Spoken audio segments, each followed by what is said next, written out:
Hi, folks. This is Mark by Mark A. Foster, Ph.D. for the Institute for Dialectical Meta-Realism. Just got back from a birthday party at the clubhouse of the 55 plus condo complex where I live, and it was a really nice gathering. Let me talk a bit about what I liked about the gathering, which will lead us into the topic that I want to discuss today. We had some really nice dialogues. Now, I am not a Christian, never have been a Christian.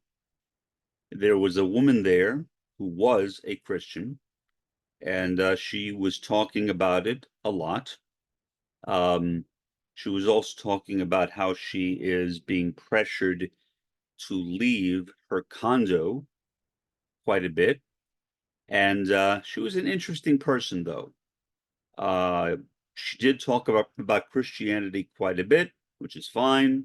I'm a sociologist of religion, so I like talking about religion, doesn't bother me. But at least there was a dialogue, and she was not hostile toward me, even though she knew that I was not a Christian, which is nice. I have had some not too positive relationships in the past with people who called themselves Christians of various types, but not with her. She was very friendly, very open, very positive, very open-minded. I found out some things I did not know about the relationships which exist here in the Rio Grande Valley between Mexicans who were born and raised in Mexico and Mexicans on the US side of the valley. Apparently, those relations are not always very good. Apparently, the dialogue between those two categories of people often breaks down. The people apparently on the Mexican side, from what I understand, often view themselves as being superior, and they look down upon the Mexicans who have migrated here. Now, that's what I understand. I don't know for sure if that is true, but that is the message which was conveyed to me by her and a couple of the other Mexican Americans who were in attendance at this gathering. But it was a very nice gathering. The food was very good. The company was good. My friend David, who just turned 81, was there, obviously, because it was his birthday party. My birthday is coming up in about 2 weeks when I turn 68 years old. I don't mind being 68 years old, but he's 81. He's 81 now, and he's really, really healthy, and that's good. So really, really good dialogue at this gathering.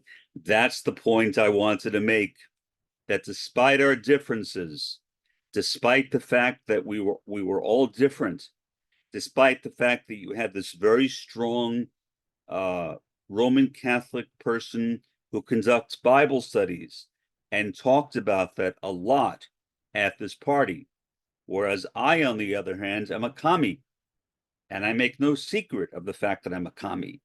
I went there wearing my Antifa cap, in fact, which is how I often dress, with my Antifa baseball cap. And nobody seemed to care. But honestly, I don't think that people here in the Rio Grande Valley really know what Antifa is, which struck me initially as kind of odd. But needless to say, in spite of all of that, it was a nice gathering because the dialogue was good and people listened to each other. Not so in the world at large. We are seeing literally a breakdown in human dialogue. In many cases, it seems like dialogue is outmoded. People have simply given up on it. I look at the story about the US Congress right now and see that the border deal, which was initially accepted by Republicans, and Republicans were the primary supporters of it. And Joe Biden, who is a I guess you could call him a conservative type Democrat. He was originally what was often called a Reagan Democrat, which is a conservative Democrat. He certainly is not a progressive. I would not even say he was left of center. If I had to put him in a category, I would say he is right of center, and he is even willing at times to go far right of center. That does not seem to bother him very much. So he was in favor of it. The Democrats in Congress seemed to be in favor of it. But what happened? The Republicans in Congress decided, even though they were the original proponents of the border deal, they withdrew their support. Why? Because the Democrats gave their support to it. That's it. That's the only reason. They were not happy that the deal that they originally made, the proposal that they originally made, which they accepted and demanded, and which was accepted by President Joe Biden, was also eventually accepted by the Democratic members of the Congress. So again, the Republicans withdrew their support. If that makes no sense to you, you are not alone. But such is the state of dialogue in today's world. Look at what's happening right now between Israel and Gaza. There was an attempt at a peace treaty of sorts, which I was really never very optimistic about from the beginning, because I know that the people to the right of Prime Minister Netanyahu are opposed to any kind of a peace treaty. Plus, Netanyahu knows that as soon as he is no longer in power, which might happen if he agreed to the peace treaty, that his war crimes tribunal would begin in Israel. But yet, in spite of that, Netanyahu went ahead and made a proposal to Hamas, the governing body in Gaza. And what happened? Well, Gaza said, okay, fine. Hamas said, fine, we'll accept it. We will accept your proposal. But before we will agree to any peace deal, we demand that Israel stops all hostilities against Gaza. Now, Israel would say, well, we're not committing hostilities toward Gaza. We're committing hostilities toward Hamas. Yeah, those little babies in incubators, those tiny little members of Hamas in incubators. Obviously a total sham, and no reasonable person, and again, an emphasis on reasonable person, accepts that as being legitimate. What's happening? Well, I mean, Israel has basically lost its credibility all over the world, including right here in the US, which used to be the friendliest country to Israel. So even though Joe Biden and the members of Congress, whether Republicans or Democrats, seem to support Israel, the vast majority of Americans are turning against Israel. Is that a surprise? Of course it's no surprise. It's happening all over the world. Okay, so what happened?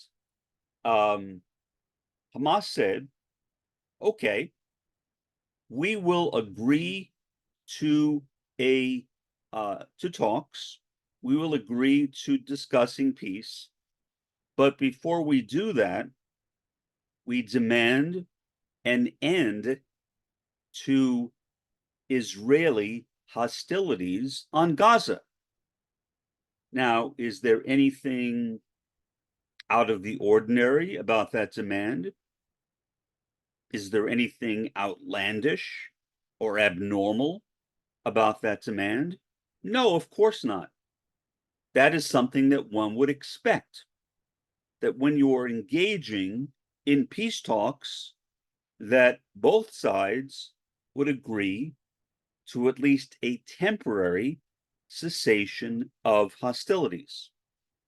Apparently, Hamas was willing to do that, well, as much as Hamas was ever able to commit any offensive action against Israel, but Netanyahu was not.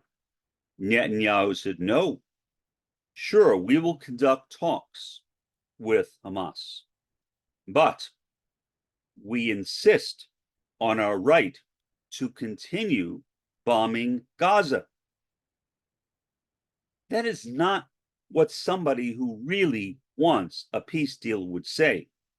Nobody who wants a peace deal would insist on the right to bomb a country that you are conducting a peace deal with. So again, a complete and total breakdown of dialogue. That is what we are seeing all over the world. Doesn't matter where you look.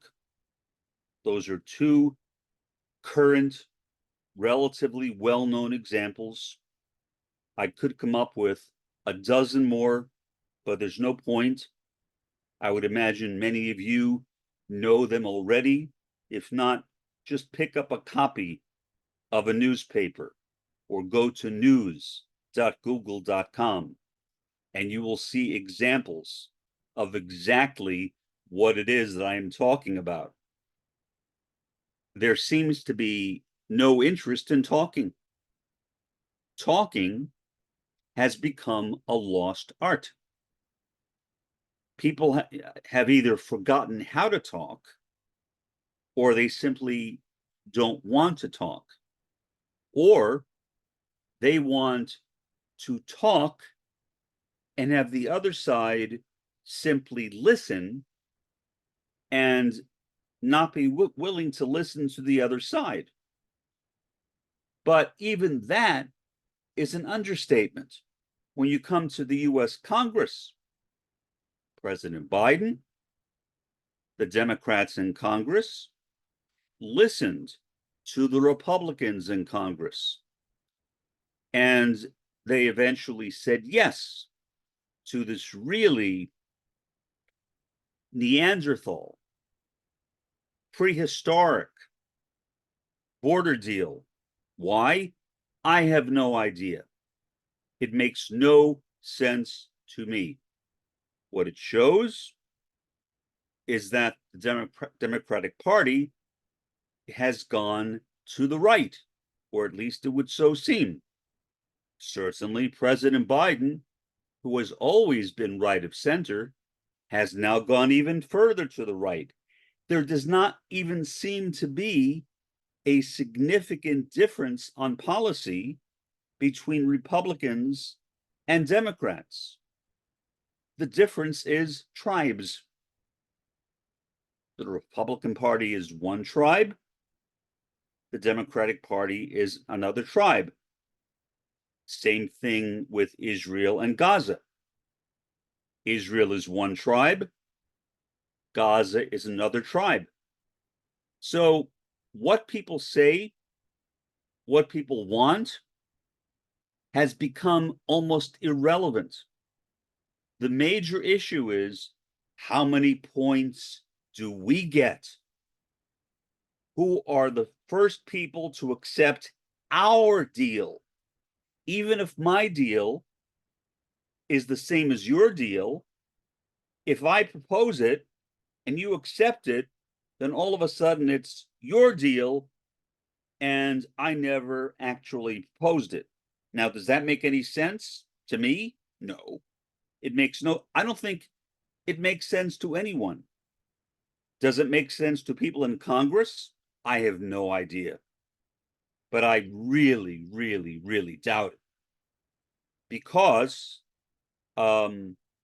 political talk these days is mostly about earning brownie points.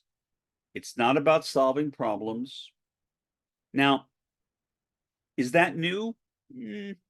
Not entirely new. I mean, politics has always involved scoring and games and points. But at least in my lifetime, which will be 68 years in about 2 weeks, I have never seen it get this bad. Again, there seems to be a global breakdown in dialogue. And the cause of that problem, whatever it is on the side of the first world. In the case of Israel and Gaza, Gaza made a reasonable offer. Israel turned Gaza down. In the case of the US, both the Republicans and the Democrats are in the first world. So the problem entirely, as best I can see it, is in the first world. Now, am I putting the third world on a pedestal? No, I would never do that. I think that would be illogical. It would be unfair. It would not be considering all the different factors involved. So I am not exalting the third world unnecessarily. I realize that there are a lot of problems, including problems with dialogue in the third world, but nothing like this, not even close. This is the major thing that's going on right now. These two stories, and both of them are either caused by the first world, Israel, or are taking place in the first world, the US Congress. So what is the solution? I don't know. I don't know. As best I can tell, within the context of the first world, there literally is no solution. The solution, the only solution, it would appear to me, is the elimination of the first world from its position of power. I'm not talking about the complete elimination of the first world in terms of ending the existence of first worlders. That I have no power over, nor would I want to have any power over that. I would not want to be the one to make a decision as devastating or as life-changing or maybe life-ending as that. So that's not something that I am willing to discuss. What I will discuss is that I think that somehow and in some way, there needs to be a recognition that the first world, as it is currently organized, is simply not working. And until that problem can be ironed out, until either the first world gets its act together, which I'm not very optimistic of, or until the first world no longer has the amount of imperialism that it currently has, like Israel over Gaza, these problems will simply repeat over and over and over again. Just the fact that we see these two major problems happening at the same time indicates to me that not only is dialogue breaking down, but dialogue is breaking down at an increasingly rapid pace. And I have no reason to believe, I could be wrong, but I have no reason to believe that the situation will get any better. Now, could I be wrong? Of course, of course. Maybe it will snow tomorrow here in the Rio Grande Valley. Obviously, that's not going to happen. It never snows here at all, for all intents and purposes. As far as I know, I don't know what, I believe people have told me that it has snowed in the past, but I've never seen it. And other people have told me that it has never snowed here. So I don't know, but is it going to snow here in February? No. Any snowfall, if it were to occur here, would be presumably in December or January, not in February, which is the month that we are now in. So I do not feel optimistic at all. I am not positive about the state of the world the way it exists currently. And so my only hope, and this is literally my only hope, is that somehow, in some way, and I have no idea how, that the third world needs to rise up to throw off the shackles of first world imperialism, the major contradiction of the capitalist world system, and begin forging its own destiny apart from the first world. How realistic is that? Well, to be honest, it's not very realistic. Not now, anyway. So people often ask me, Mark, are you optimistic about the future? And my response is usually, well, define what you mean by optimistic. And that usually confuses people. And so when people say, what do you mean define? And I say, well, in other words, when you say optimistic, what do you mean that optimistic would require? What is optimism? You know, what would need to happen for me to be optimistic? And they often say, well, that's what I'm asking you. I'm asking you whether you are optimistic. And I say, in that case, and I've just taken them around in a circle, I realize that. In that case, no, I am not optimistic about the future. Do I wish I felt differently? Yeah, I do.